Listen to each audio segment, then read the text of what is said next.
Alright guys, welcome back to another crappy audio video for some of you guys. Depends on your setup, but either way, sorry about all that guys. For the crappy audio, any background noise, you guys know the deal. Still my little break, but man, it's becoming not a break because there was a pretty polarizing Nintendo Direct that happened recently, and I wanted to go over some of my highlights of the show, and I will have individual videos discussing more of these things more in depth. But for this video, I just wanted to go over a little bit of a highlights, what I thought was dope in the show, and then I will have other videos discussing other things in addition to my own reactions to stuff as well. So let's go ahead and first get into this. Make sure you hit that like button, also subscribe if you're someone new, and click that notification bell to get my videos first. Starting off first, we have the new 3D Kirby game, Kirby and the Forgotten Land, and yeah, it's a full big, better budget 3D Kirby game that looks absolutely incredible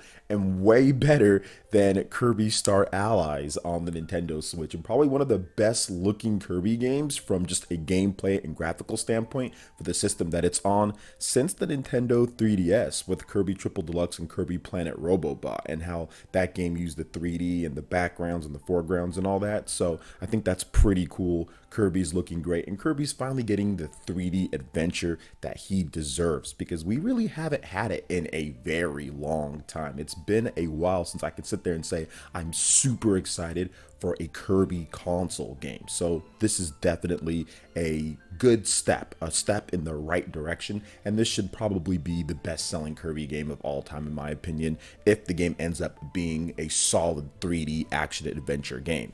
Now next up we have Castlevania Advance Collection. Won't spend too much time on this, but 20 bucks, get 3 Castlevania GBA games with some improvements as well in terms of like rewind and save features. Then also one bonus game, you have the Dracula X one, which is like the revision of the Rondo of Blood game. So that's awesome. It's all 20 bucks and it's available right now on PlayStation 4, Xbox One, and also Nintendo Switch plus PC. So they announced it at the Nintendo Direct like I said they would, and it's available for you guys to go get, and it's only 20 bucks. So good stuff there.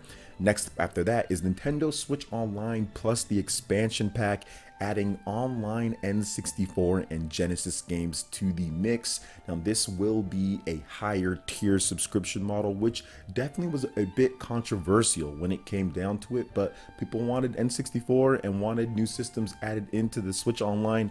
Well, here you go. And while I'm not a big N64 person, I did, somewhat grow up in that era. I played the games when they first dropped, and it was incredible for that time, so I will give them that. But I'm telling you, man, like Star Fox 64 online with friends, that's actually pretty cool. That's enough to get me to actually pay for this new higher tier membership and some of the other multiplayer games as well into the mix there. So, that's actually pretty cool. And I'm happy for the people that wanted this. They're going to get it. And they're going to add more stuff. They're adding Majora's Mask. There's F-Zero that's coming. F-Zero X with online multiplayer from the N64. That's also really good. So I think that this is definitely a step in the right direction for Nintendo Switch Online. We'll see how it's all implemented when it does come out and the flow of games. Now next up after this, which was a little bit of a surprise, and that is Star Wars Knights of the Old Republic. That is coming on November 11th, which is good. I mean, Knights of the Old Republic is one of my favorite Xbox games from the original.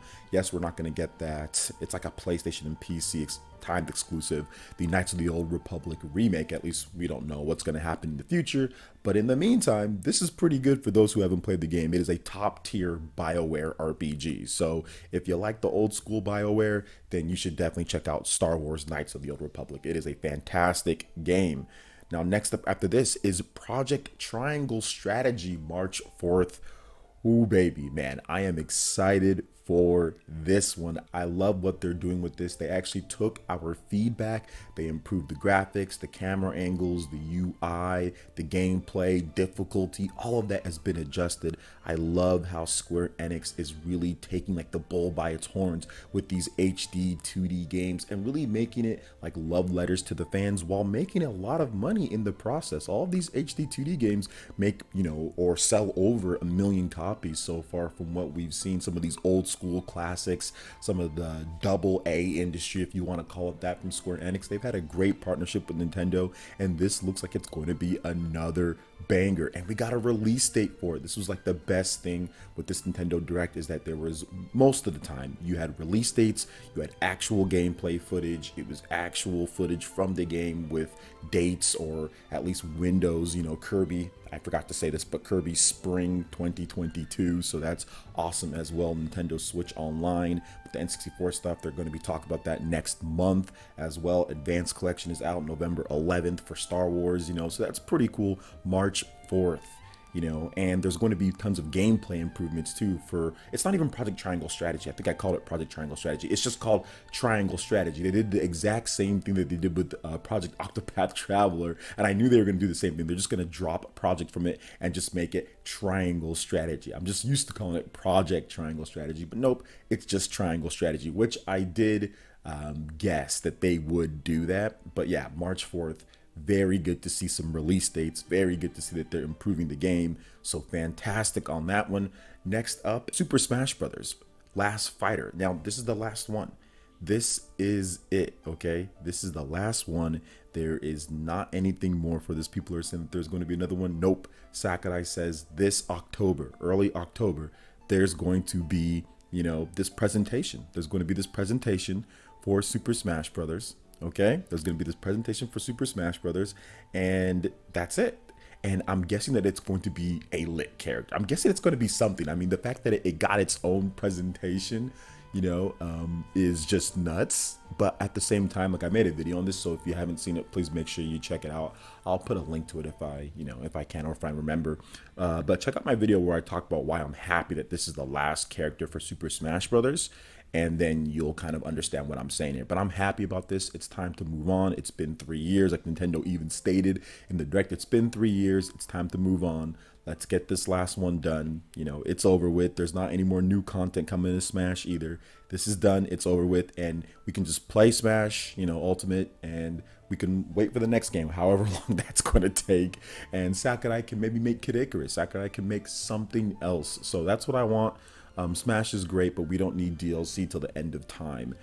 So yeah, I'm looking forward to seeing who it is. I mean, some people are already guessing that it's Master Chief, since it's getting its own like presentation and this will be the final one and they're hyping it up. I predicted that it's going to be the Akira twins from Astral Chain. But either way, yeah, last Smash Fighter, good stuff that they're talking about that. There was Animal Crossing stuff, but I'm not as big on Animal Crossing as well, but they're going to have a presentation for that. So at least they were kind of giving some stuff and giving updates to the games that we already have and giving us, you know, stuff that we're going to be getting in the near future, you know, in the near future. So good stuff there. Also, let's discuss Splatoon 3 really quick.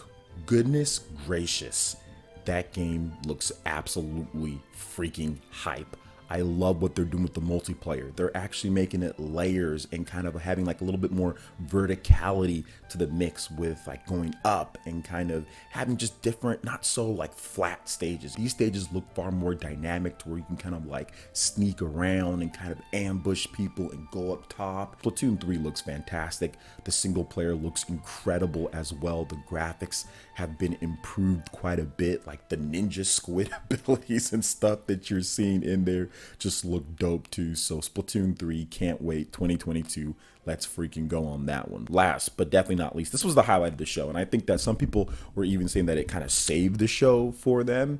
I wouldn't say for me it was the same thing, but I think that having Bayonetta 3, because we got a full gameplay trailer for Bayonetta 3, showing off her new moves, showing off her new outfit, showing off that same flair and that same style that she's had, you know, that we know Bayonetta for, and also her like her whole look, you know, it's kind of going with the Cereza look, you know, like when she was like the little kid from the first one. So I think that was pretty cool, you know. But Bayonetta 3 looks hype, you know. Bayonetta 3 looks absolutely amazing from a gameplay standpoint. For me, I wasn't really worried about the game. Like, people were always saying, oh, it's never gonna happen, it's gonna get canceled, whatever the case is. And I was like, no, that's not it. It's just that they announced it like right when it first started initial planning of development, and then they had the pandemic in Japan, so that probably pushed things back a little bit more. But it's still not done. They gave just a 2022, so I'm guessing it's going to be more of the late 2022 type of game. So they're going to improve the graphics, they're going to improve the game, because some people were A little bit worried about that, but the frame rate looks absolutely incredible. But I'm confident. I am confident. I've always been confident about Platinum Games' ability, especially after Astral Chain and Nier Automata. You know, what they've done there when they, focus down and they make their big, set piece type of action games, their cornerstone, I should say, like their cornerstone. They're good action games. They're always absolutely incredible. So yeah, not worried about Platinum Games, not worried about Bayonetta 3 at all. The gameplay looks absolutely incredible. New moves, the new fusion with like the demons to where like you can kind of have like that part armor and everything, almost like a massive JoJo is, or a massive stand, I should say. That is absolutely incredible. I love what they're doing here. And I think that Bayonetta 3 is going to be the series like shining peak. Like I think that they're definitely going to make this be the best one. I love the more open-ended areas. I know Bayonetta 2 had that a bit. Bayonetta 1 kind of was a little bit more, I mean, there was some, but it wasn't as open as what we saw with this here. So I love the direction that they're going with the combat, with the style. There's even some like the subway sections, like where you're inside like that train or train section. Now Bayonetta's over there in Tokyo. She's not really fighting like the angels and demons anymore. It's a little bit different types of enemies, kind of like futuristic looking, something like that. So man, there's a lot of intrigue. There's a lot of hype. And yeah, I never really doubted that Bayonetta was going to come out and it was going to be amazing. I never doubted it. It takes some time to make these type of games. Astral Chain took 5 years. They just didn't announce it super early. So yeah, I mean, Bayonetta has always been one of those franchises that it's good no matter what. I mean, like Bayonetta 1 is amazing. Bayonetta 2 is amazing. So Bayonetta 3 is going to be amazing. They've all been really, really good. And the gameplay looks fantastic to kind of match. So we'll see. And like I said, I do think that they are going to improve the graphics. That was probably an earlier build of the game. They will improve things. It's going to look better. It's going to run better. They're going to show more cool stuff. That's how Bayonetta games always kind of start off. So I'm looking forward to getting more information and playing the game in 2022. But overall, if I had to give this show a grade, I'm going to go ahead and give it a solid B. I think that Splatoon 3 was great. Bayonetta 3 was awesome. Brand new Kirby game was great. Project Triangle Strategy was amazing as well. Some of the shadow drops, Nintendo Switch Online, I think there was definitely some good things in there. If it had Xenoblade Chronicles 3, I would have given it a 10 or like a 9.5 or something. But it didn't have that, but it still had some good stuff. So a solid B rating for me. So what was your grade for the Nintendo Direct? Let me know in the comment section below. Also, make sure you hit that like button if you didn't already do so. Subscribe if you're someone new, and we'll catch you for the next video. Peace.